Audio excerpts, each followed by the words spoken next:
It's the 18th of April 2023. Welcome to Capital News, where we take a look at the day's top stories.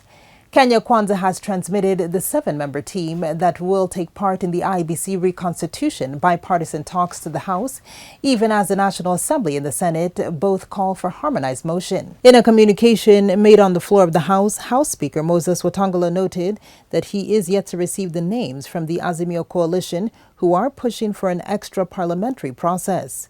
Majority Leader Kimani Ichung'wah called for sobriety and goodwill from their counterparts in Azimio coalition during the engagements. This process, Honorable Speaker, can only be successful if there is that collegiality that you have mentioned. There is absolute good faith in all the engagements, Honorable Speaker. And indeed, that is why last week, at the end of last week, Honorable Speaker, myself and the Leader of Majority in the Senate did write to both of you, the Speaker in the Senate and the Speaker in the National Assembly, to notify you of our intent and our very keen interest to get this process moving. His minority counterpart, Opiyo Wandayi, however, indicated that there seems to be bad faith in talks threatening to engage in protest if the consensus is not reached. So long as the Kenya Kwanza coalition demonstrates utmost good faith, demonstrates political will, and comes forward with open hands and open hearts, we are going to engage.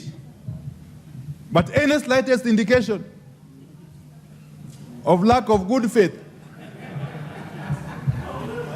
or lack of goodwill,